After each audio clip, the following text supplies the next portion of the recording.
Unit 8 Self and Related Concepts. 8.2 Introduction. The question "Who am I?" is a central point that can arise in each stage of our life, though it is more pertinent during the adolescence stage. Whatever developmental stages you are in by now, you must have formed some notions about yourself, though you may or may not be aware about it. Self is and has always been the intriguing concept to understand. All of us have certain views and beliefs about ourselves, our abilities, skills, interests, likings, dislikings, strengths and weaknesses, etc. Thus we know what we are, what are our aims in life, how do we want to live our life, what are our guiding principles and values. These play a significant role in directing us, guiding us, and regulating our emotions and actions. So how do we develop this concept of self? Are there different aspects of self? There are various terms related to the self, such as self-concept, self-esteem, and self-efficacy. One needs to have a good self-concept, high levels of self-esteem and self-efficacy to function effectively and engage in positive behavior. This will indicate a positive self. So in the present unit, you will learn about the self and its related concepts such as self-esteem, self-efficacy, and self-regulation. 8.3 Concept of self. If you ask yourself "Who am I? What makes me?" you might answer with "I am a student," or "I am a singer," or maybe "I am a God-fearing person," etc. Or perhaps you may answer "I am good in studies," "I am a trained dancer," or "I am a popular sportsperson." Here you may note that you are qualifying your abilities. Further answers might include the type of traits: "I am a caring person," "I am an introvert," or "I am a disciplined and punctual person." These answers arise from what you think about yourself, which is developed from your experiences and evaluation from early life, and it keeps adjusting or changing throughout life.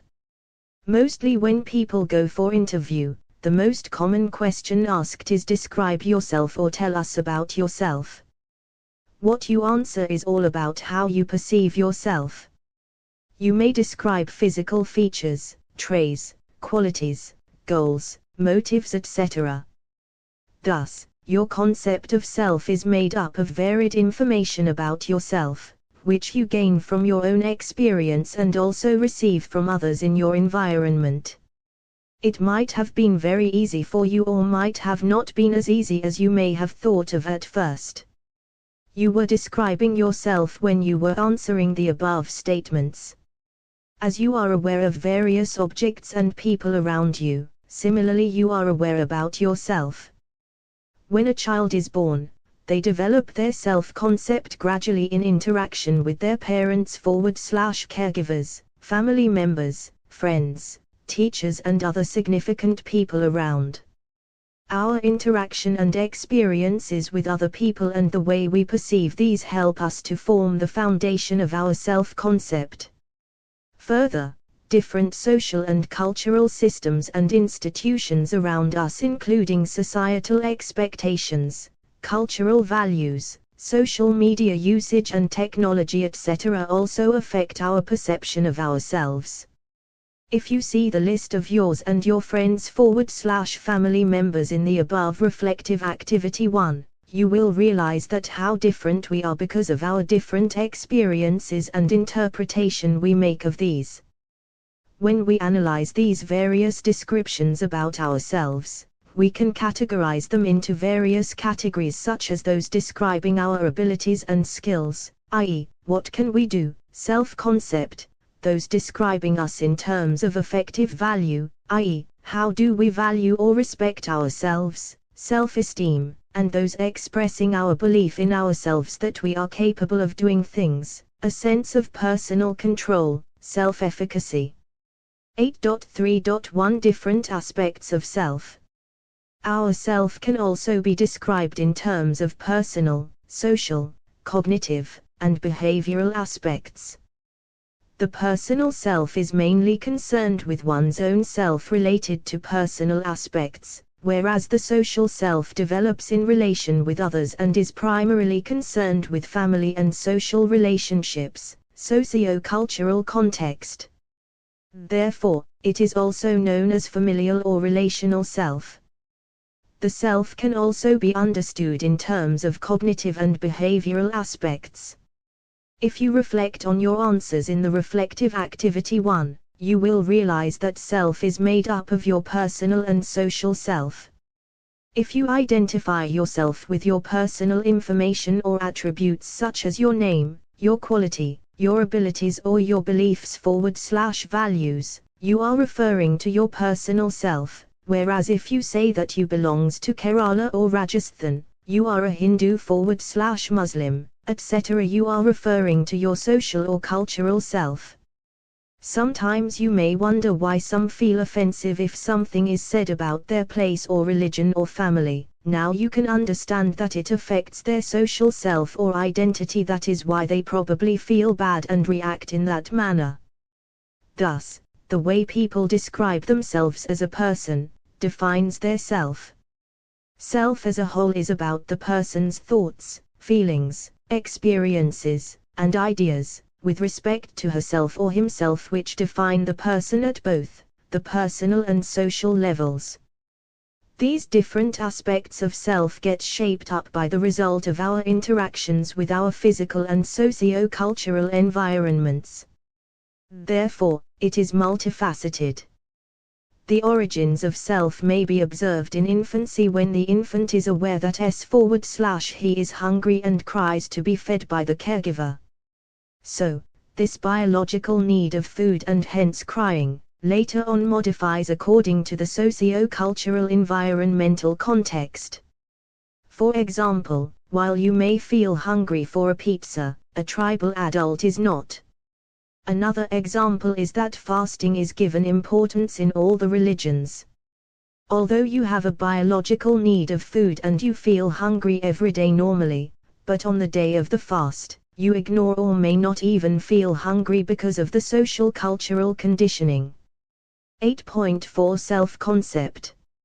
Self-concept is a basic notion about who we are in terms of physically, emotionally, socially, and spiritually. From the time of our birth, we develop and regulate our self-concept based on the information received from others about ourselves. Thus self is a multidimensional concept.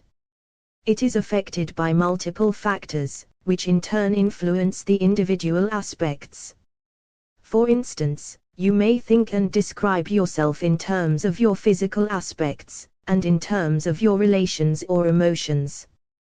Your perception about yourself in physical aspects, for example, you are very fat or very thin, may impact your interaction in social situations or your emotions.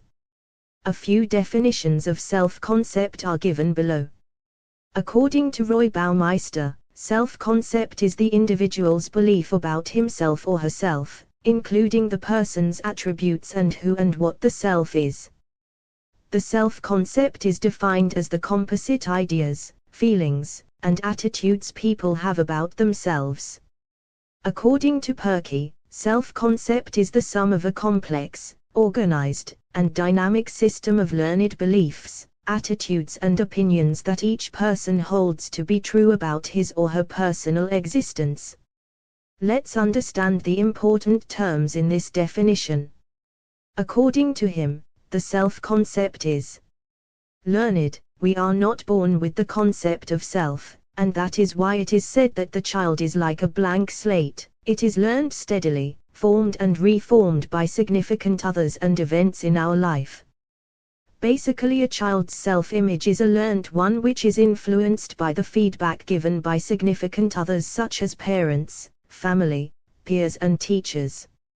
Here we need to remember that we all have our own way of seeing the things, so the feedback given to the child may not essentially be the accurate one. For example, if a parent or teacher constantly tell the child that he is obedient, the child starts believing and see himself as obedient, or when they tell the child that he is mischievous, the child begins to think so. though it may not be true, as it is the subjective opinion of parents and teachers. Thus, two children with a similar behavior pattern would have different self-pictures according to the message relayed by their respective parents. Teachers are considered the second parents and influence children's life in a very significant way. Teachers too may have judgments about children like parents.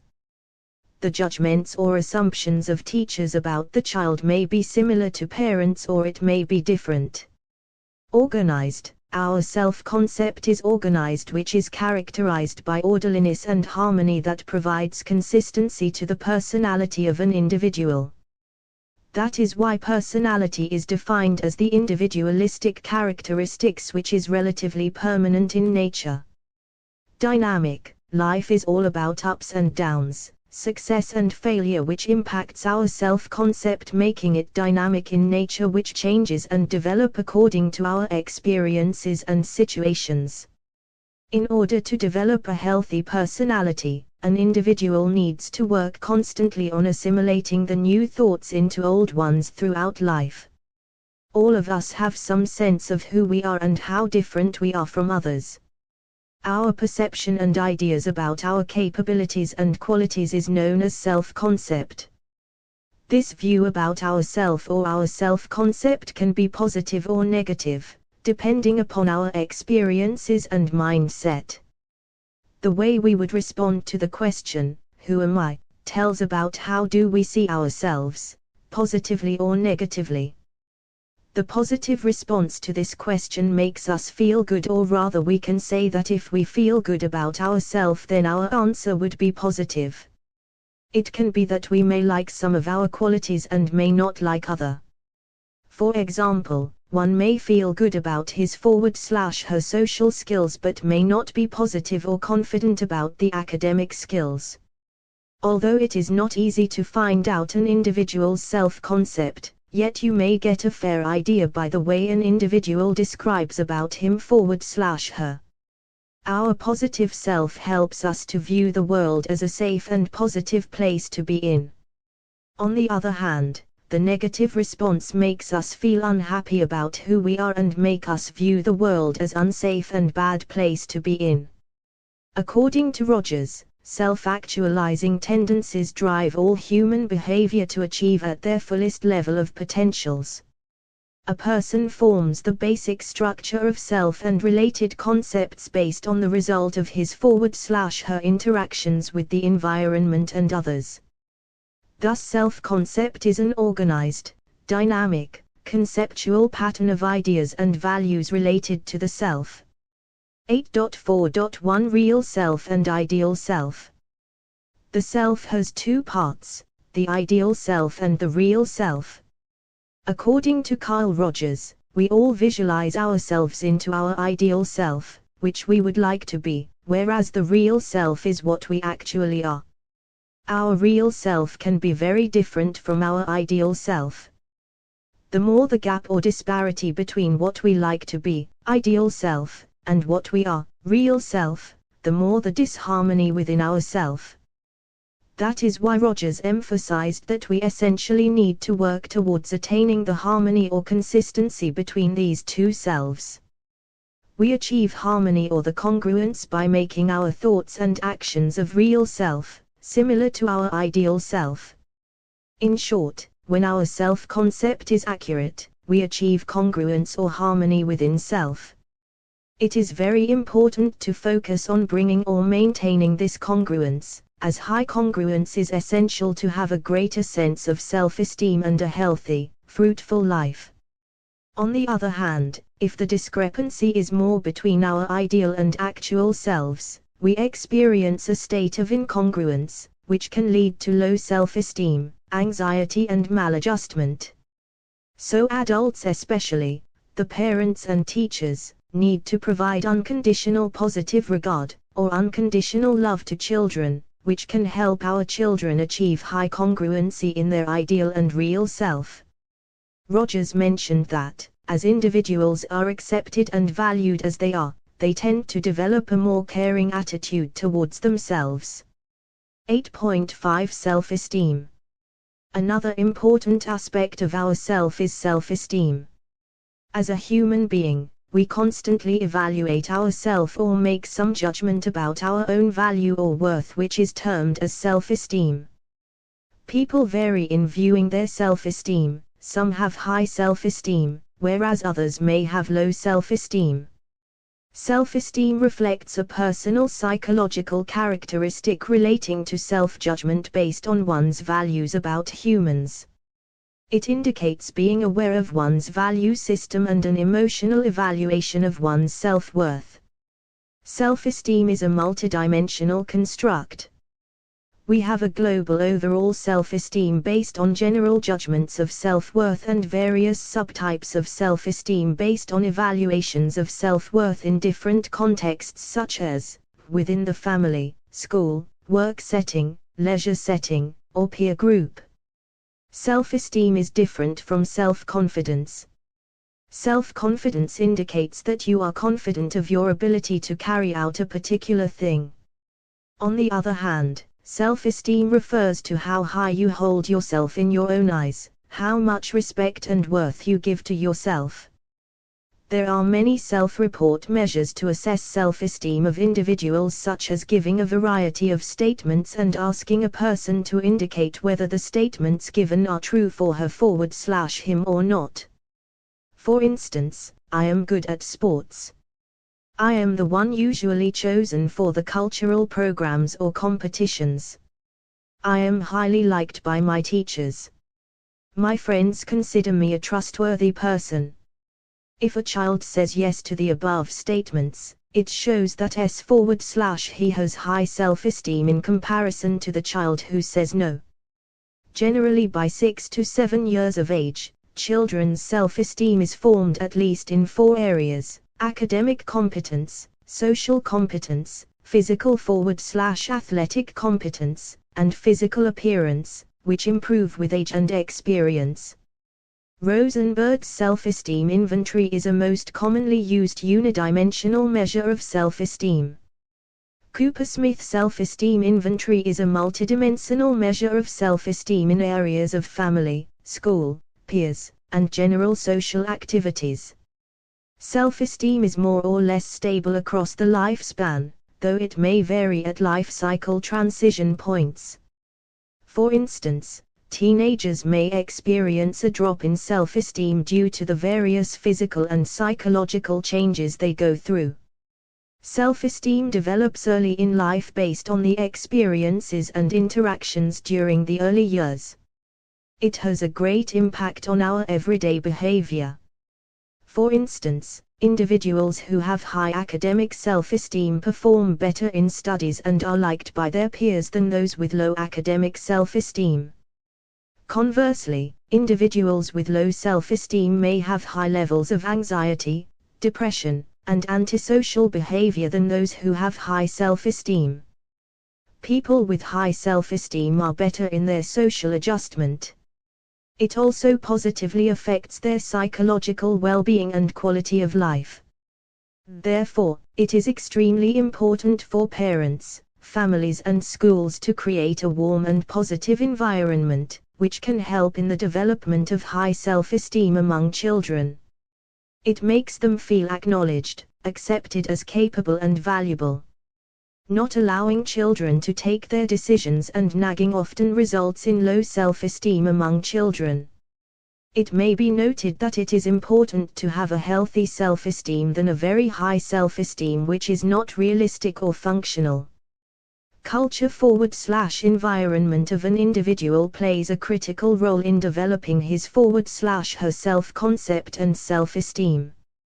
Some cultures focus on the importance of being together, whereas other cultures value the individual beings more than the group.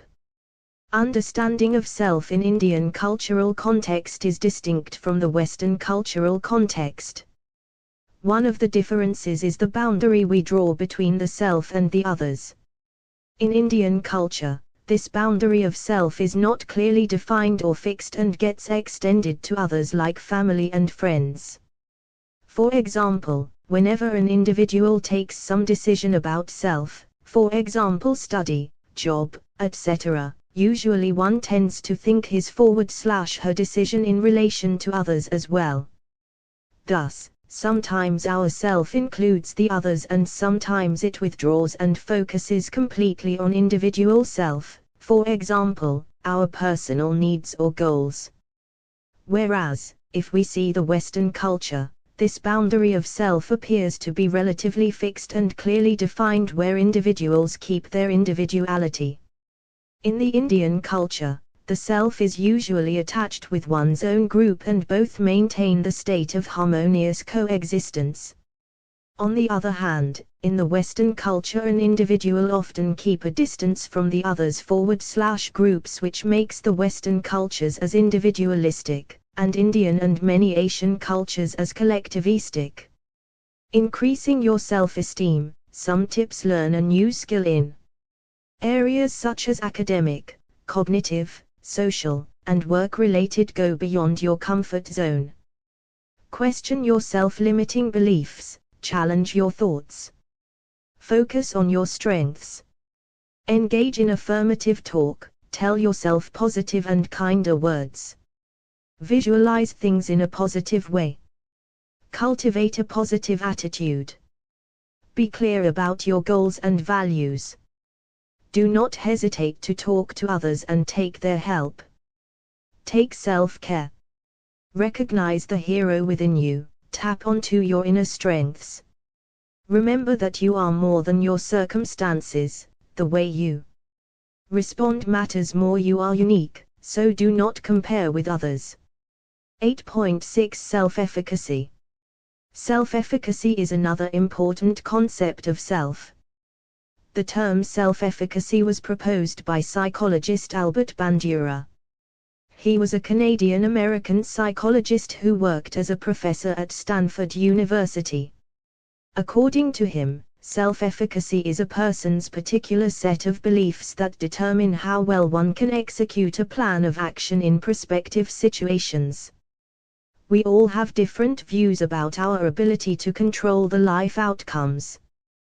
People who believe that they are capable and can control what happens to them are having high self-efficacy, whereas people who believe that the things and life events are not in their control and they cannot do anything about the life outcomes displays low self-efficacy. For example, a child who thinks that if I study hard I can pass the examination demonstrates high self-efficacy. On the other hand, a child who thinks if I am lucky, the paper will be easy, or I wish the examiner checks the papers leniently, displays low self-efficacy as he thinks that the outcome is not in their control and is in control of fate or luck or other situational factors. Hence, an individual who believes that he has the capacity or behaviors to deal with a particular situation, shows high self-efficacy. Such a person will accordingly put in the effort required to achieve the desired outcome /consequence. The idea of self-efficacy is founded on Bandura's social cognitive theory. According to this theory, human beings actively engage with their environment to shape their lives. People learn by observing and imitating others. So if a child is exposed to people who demonstrate high self-efficacy, he tends to imitate the same behavior. Also, people will engage in behaviors for which they have mastery, high expectations of success and conviction about their own effectiveness, as this will lower the amount of risk they would undertake. High self-efficacy makes people to choose, influence, and even create the circumstances of their own life. Further, they feel more confident and less fearful. Self-efficacy is different from self-esteem in the sense that self-esteem refers to judgments about self-worth, whereas self-efficacy refers to judgments about self-capabilities. However, like we have a general self-esteem and self-esteem related to specific domains, multidimensional self-esteem measures, similarly self-efficacy can be general / global self-efficacy, as well as we have self-efficacy specific to different domains. There is also collective self-efficacy, which refers to the extent to which we believe that we can work together effectively to accomplish our shared goals. For instance, a sports team competing for an Olympic medal pursues shared objectives at a collective level. Self-efficacy refers to a sense of perceived control. It includes a focus on the goal and planful thinking for achieving the goal, which underlies the person's belief about their capabilities to achieve the goal. This is also called the efficacy expectancies. As we have seen in earlier sections, ideas about ourself is formed by our experiences, our mindset and the people around us. This suggests that self-efficacy can be developed. Self-efficacy has been linked to successful coping and improved physical health. Children with high self-efficacy perform better in all spheres of life. People with high self-efficacy have been found to have high determination. So it is very important for the society, parents and teachers to create positive experiences and present positive role models for children to develop a strong sense of self-efficacy during their formative years in childhood. Strategies for enhancing self-efficacy. Self-efficacy is a learned phenomenon. There can be various strategies that can help develop self-efficacy. Self-mastery. One needs to build success by mastering tasks. The sense of mastery and achievement can help improve belief in our capabilities or effectiveness. Role modeling. Observing others in similar situations who have achieved success can inspire one to undertake those activities. Observational learning is also used when we make use of role models to imitate their behavior.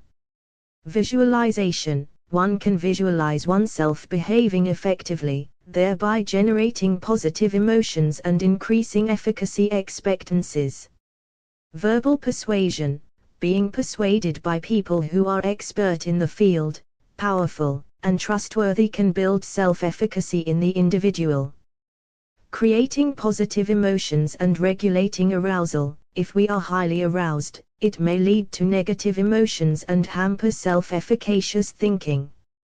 Hence one needs to lower the arousal by engaging in meditation, biofeedback, relaxation and other techniques.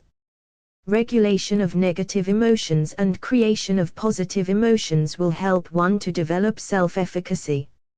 8.7 Self-regulation. We all must have faced situations where we were required to control our desires or behavior. We might have been successful at it or might not have been. For instance, you might have got very angry that your assistant staff at office did not do a task on time which was urgent. How did you control your anger? Or you might have bursted at a passerby who just suddenly came in front of your car when you were taking a left turn on the road. Or you gave in to the temptation of eating sweets at a dinner party and ate too much.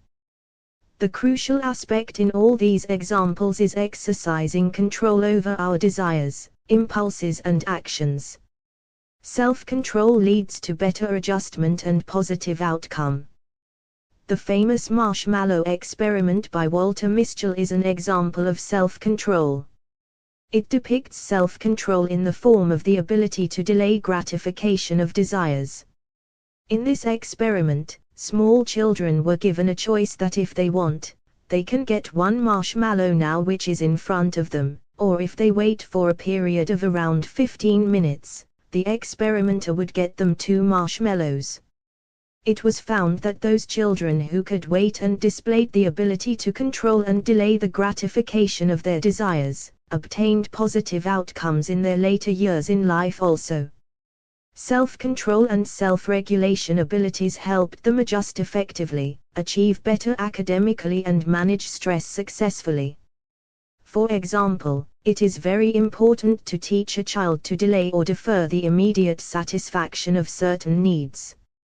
This will help in learning the ability to regulate oneself and delay gratification of one's needs. We all know how important self-control is in achieving the long-term goals. For example, a child is having an examination tomorrow and today his/her favorite movie is coming on television. If he has poor self-control and watch movie instead of revising for the exam, he may not perform well in his/her exam. You can also think and discuss with your friends or family some other examples where self-control is required in our day-to-day life. Think of the situation at traffic red light. If a person has a poor self-control and difficulty to wait, imagine what could happen to him/her, or they can cause accidents to others. There are many good practices in Indian culture which provides us with some effective mechanisms, such as keeping fast, vrata or raza, for developing self-control among individuals, which can also be very beneficial for physical system to detoxify and rest.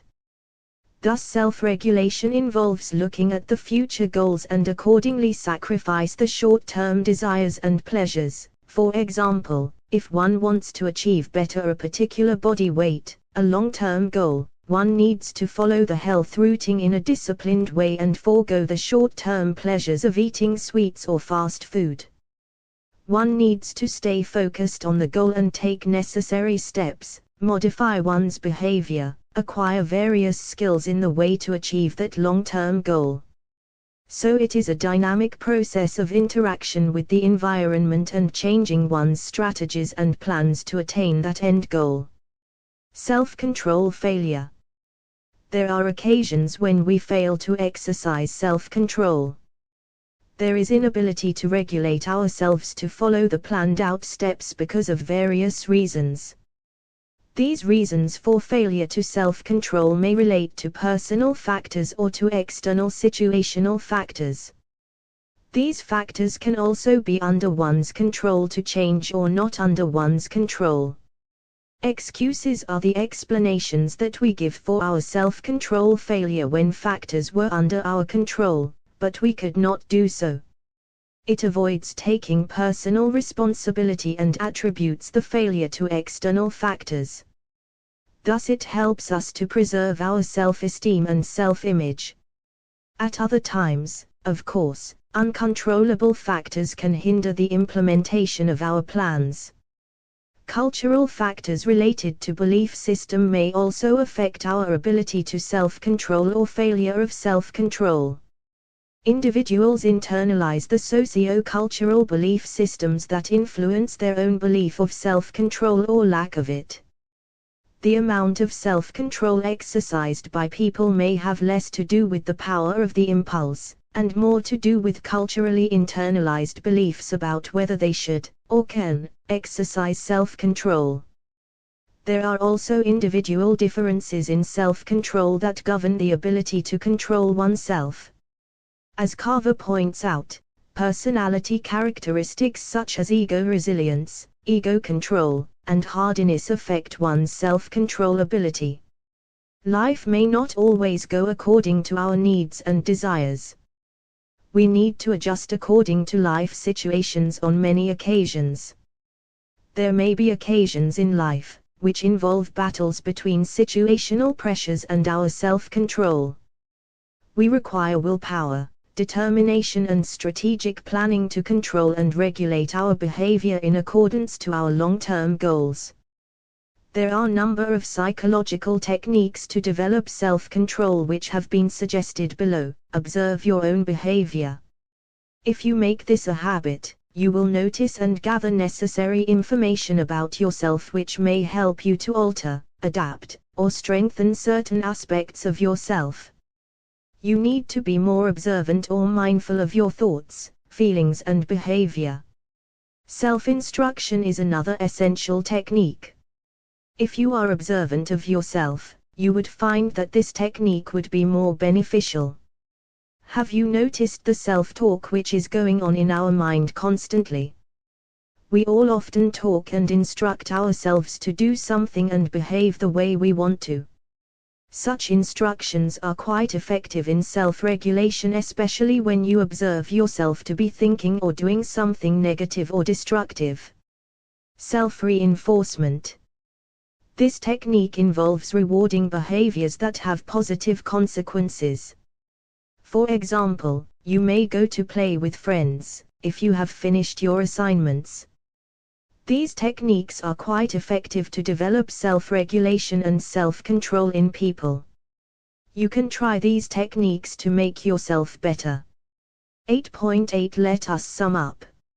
In this unit, you learned about how self is formed, different forms of self, and how different cultures influence our self. All human beings strive for betterment, which creates the concept of ideal self, but reality may be very different. The discrepancy between ideal self and the real self can affect an individual negatively. You also learned about the different concepts related to self, such as self-concept, self-esteem, self-efficacy and self-regulation, and briefly about how to develop these. Self-concept is an important part of our being.